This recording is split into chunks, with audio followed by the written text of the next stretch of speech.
This is the end of the line for your loan. I need the $100,000 you owe us paid back in full by the end of this week, Mr. Lewis, the bank's loan officer, declared sternly. We have always prided ourselves on providing exceptional meals to every customer without exception, striving daily to uphold this paramount theme. Yet all day long, we were bombarded with complaints, inquiries, and harassing phone calls. Papers accusing us of being a scam and demanding money back are plastered around the store. Stones are thrown from outside, and some hurl heartless insults. This means we can't lend any more money to a struggling restaurant. Pay back the money, you deficit-riddled trash of a restaurant. Mr. Lewis laughed loudly, displaying a cruel disregard.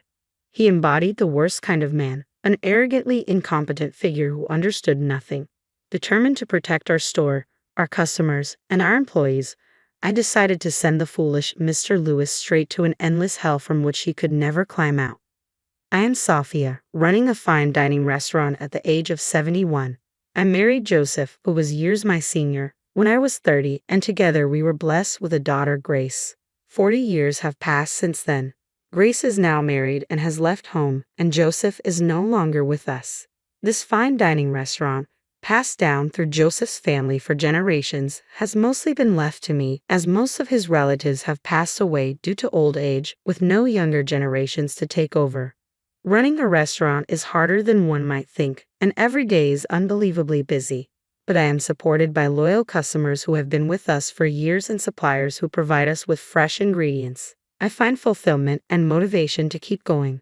This restaurant is filled with my dreams, and the employees working here are like family to me. I am firmly determined to protect their livelihoods, no matter what happens. It was about 3 years ago that I took over this restaurant from Joseph, right around the time Grace got married. At that time, a pandemic was spreading worldwide, causing the restaurant's finances to dwindle into the red. During these tough times, I managed to keep the business afloat, thanks to Mr. Walker, a banker who believed in me and continued to provide loans.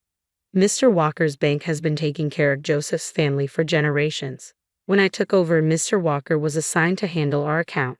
A man of 45, unmarried, he has a gentle demeanor and a flexible mindset. He accommodated our business strategies, allowing us to receive loans and keep paying our employees without delay, keeping us open to this day. Now, Mr. Walker is being transferred overseas. Mr. Walker, when will you be leaving for the overseas branch? I asked him today. In about a month. Don't worry, I'll make sure everything is properly handed over, he reassured me. Modestly attributing his promotion to his bachelor status, I know well his competence from our consultations about loans. His promotion is truly a significant achievement, and I am genuinely happy for him. My main concern now is who will take over from Mr. Walker. That's when Mr. Lewis was introduced as his successor. At 29, Mr. Lewis holds the position of section chief. Handsome and exuding confidence, he greeted me, saying, "William Lewis, I'll take good care of you and the restaurant." His fresh smile offered reassurance. Relieved by Mr. Lewis's smile, I saw off Mr. Walker to his overseas assignment without any reservations. However, during Mr. Lewis's visits alone, I began to notice subtle signs. When I offered him coffee, just as I did for Mr. Walker, he muttered something under his breath and clicked his tongue disapprovingly. "So outdated," he commented once, though when I glanced at him, he quickly smiled afresh. I dismissed it then as a misunderstanding. 2 days later, Mr. Lewis visited again, and I served him coffee as usual. With his smile, he remarked, "I'm not fond of coffee when I can't identify the brand, and who knows who's used this cup before. If you want to serve me coffee, please prepare it in a specified brand and cup." Shocked momentarily, I struggled to understand his demeanor, contrasting sharply with Mr. Walker's warm approach. I froze as Mr. Lewis continued speaking, seemingly unconcerned with my feelings. "I don't know what arrangements you had with Mr. Walker for your loans, but I have my own approach. As an elite, please understand that I may not extend further loans." With a careless tap on his laptop, he avoided eye contact and condescended with a smile. "I've had extensive discussions with Mr. Walker and devised a meticulous business plan. Have you had a chance to review it?" I managed a feeble response. Mr. Lewis's expression shifted visibly as he sighed, his tone curt. "That was with Mr. Walker. I have my own methods. Is there really a need to discuss it further? Regardless of your plan, if it's consistently in the red, what's the use?" His demeanor had completely shifted from his usual affable smile, as if he were a different person. Stunned and unable to respond, I found myself at a loss. Your account seems to have hardly any funds. How do you plan to repay? He smirked. This building looks ancient too. Can you afford renovations if needed? I'm hesitant to extend loans to such establishments. With that, Mr. Lewis abruptly left the shop. Was this the same Mr. Lewis who had previously greeted me with warm smiles? Was this his true nature all along? I remained motionless for a while, grappling with his abrupt departure and cutting remarks. However, I steeled myself. I couldn't allow Mr. Lewis's words to shake my resolve. I had a responsibility to protect my restaurant and its employees. Buoyed by determination, our staff rallied and went above and beyond, resulting in excellent sales for the shop.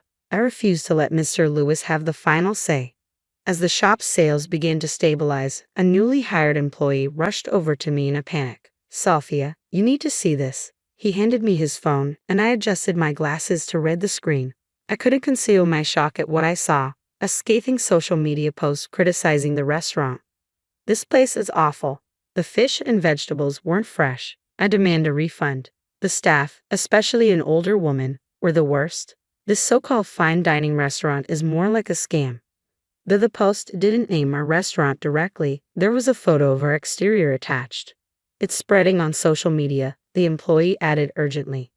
I just found out about it this morning, and it's awful, he said, his voice quivering slightly. It was infuriating. This restaurant, from the ingredients to every aspect of our service, is run with great care. We aim to provide the best dining experience for every visitor, without exception. Every day, both I and the staff work tirelessly to ensure that our guests leave feeling happy, satisfied, and having had the best experience possible. There's no way such a post could be justified, and I can't imagine any of our guests making such a claim. Other employees reported that the restaurant had become a topic of discussion on social media. All day long, we were besieged by complaints, inquiries, and harassing calls. Papers accusing us of fraud and demanding money were plastered around the shop. Some even threw stones and hurled cruel words, he continued. 3 days after the social media posts, we were in a situation where we couldn't operate at all. I knew from various news stories that social media could be a tool for inflicting pain on people, but experiencing the attacks firsthand, I truly understood the horror of social media. As I tried to make sense of why this was happening, one of the employees came to me with a suggestion. I was surprised to hear what he proposed. It might be possible if it's him, he said. I immediately contacted someone, and the person on the other end readily agreed to my proposal. If there are people who use social media to attack, there are also those who know how to defend against such attacks. Feeling despondent wasn't going to help. I had to protect this shop. I decided to temporarily close the shop until this turmoil subsided, to protect our regular customers and employees. Of course, I intended to ensure the employees' wages during this time. Then Mr. Lewis called. Oh, you decided to close the shop. It's pretty bad right now, huh? The fraudulent fine dining restaurant, right? Terrible. But it's just karma coming back to you. Maybe it's best if you just close the shop for good. Could these really be the words of an elite banker who graduated from a prestigious university? He must have risen through the ranks by neglecting struggling businesses and catering only to profitable clients. I had only one thing to say to Mr. Lewis. I will absolutely protect this restaurant, our customers, and our employees, I replied firmly. Mr. Lewis responded curtly, instead of just saying nice words, pay back the money you owe, and hung up the phone. I swore to myself that I would protect everything, no matter what. Eventually, the restaurant had to close for about 2 weeks. The damage during that time was not insignificant, but with the support of our employees, partners, and loyal customers who rallied behind us, we managed to reopen. Upon hearing of our reopening, Mr. Lewis came to the restaurant, wearing a sleazy smile. Is this your last day of business? Well, good luck, he remarked, looking around and making rude comments as usual. What brings you here at this time of day, Mr. Lewis? I asked, to which he sneered. I'm hosting a very important client today. For some reason, they chose this place, so I had no choice. It was convenient since I had something to discuss with you too. With that, he took a seat at the best table without waiting to be invited. Make sure you serve well today. I have a very important guest coming. Mr. Lewis, what is your business today? I thought the repayment date was still a while away. I inquired cautiously. I've decided to cut off your loan. I need the $100,000 you owe us paid back in full by the end of this week, Mr. Lewis declared with finality. Is the branch manager or Mr. Walker aware of this? I asked, hoping for some reprieve. I've said this multiple times, but this is my decision. Mr. Walker has nothing to do with it. Just understand that we can't lend any more money to a struggling restaurant, Mr. Lewis replied callously. Pay back the money, you deficit-riddled trash of a restaurant, he added, laughing loudly. Pay back the $100,000. Sure, but you'll regret it, I said firmly, meeting his gaze. For a moment, Mr. Lewis' face turned serious, but then he chuckled again. Such a despicable man, an elitist, incompetent figure who understood nothing. I decided that Mr. Lewis deserved to be banished straight to hell, a place from which he could never escape, I thought to myself as I addressed him. So, with the next repayment, our business dealings with your bank will be concluded, correct? Yes, just make sure you pay it back. I don't want to have anything more to do with such a restaurant anymore, Mr. Lewis said, sitting pompously. I'd like him to disappear because he's a sore, but I can't bother the guests who are said to be coming. When will your guests be arriving, Mr. Lewis? I asked, prompting Mr. Lewis to start bragging confidently. You wouldn't meet someone like my guests in your entire life, even how poor you are. He's the president of the most talked about IT company right now, so he's busy. He'll contact me when he's arriving. I'm just waiting until then, Mr. Lewis boasted. I figured he hadn't secured a definite appointment but kept quiet, knowing his smugness was only temporary. A lucrative deposit transaction with that IT company was clearly in sight for him. Mr. Lewis kept checking his mobile phone anxiously as he waited for his guest. It's such an empty shop after all that publicity. No one would come to a place like this, Mr. Lewis remarked. I swallowed my retort and ignored him. Then, a lively greeting from an employee echoed through the restaurant. Well, some odd customers do come to such places, huh? I remarked pointedly, ignoring Mr. Lewis completely. I went to welcome the customers at the entrance, who turned out to be Carter, the fish wholesaler we've been dealing with for years, and Dylan, a farmer. Sophia, we were worried after seeing the posts on social media. We were irritated to see even our proud produce being bad-mouthed, Carter said, holding an abundance of fresh fish while Dylan had just picked vegetables in his hands. Their beautiful ingredients received a joyful welcome from the staff. Don't worry, Sophia, we'll blow away those sneaky rumors, Dylan assured me, snapping photos with his mobile phone. We'll broadcast about these ingredients and ensure no more nonsense stories come up. Mr. Lewis looked uncomfortable at these words. Just then, someone approached him. What's wrong, Mr. Lewis? You look upset, Mr. Walker said, surprising Mr. Lewis. It was as if he couldn't believe Mr. Walker was there. Mr. Walker, you've come all the way here. I greeted him warmly, relieved to see a familiar face. When I heard you were in trouble, the branch manager asked me to come to stop William's rampage, Mr. Walker said sharply, glancing at Mr. Lewis. William, I hear you've been saying you're going to cut off the loan. Mr. Lewis appeared slightly shaken under Mr. Walker's gaze but quickly started to argue. Mr. Walker, you've done wrong too, handing over such a continuously loss-making restaurant to me. With the recent social media issue, this restaurant is finished, right? I've decided to terminate the loan, judging it as beyond recovery, Mr. Lewis stated firmly. Hearing this, Mr. Walker shook his head in disbelief. You don't understand anything. It's not Sophia who will suffer from the loan being cut off. It's the bank. Mr. Lewis looked at Mr. Walker with a surprised expression. Mr. Walker continued speaking. Didn't you see earlier? This restaurant has long been in good standing with well-known and reputable suppliers. Not only that, but it's also partnered with some of the country's leading entertainment agencies and sports organizations, ensuring future profitability. It's all thanks to my husband's connections. Yes, everyone has been so kind to us, and we're grateful for that. We're also planning major events with our partner companies.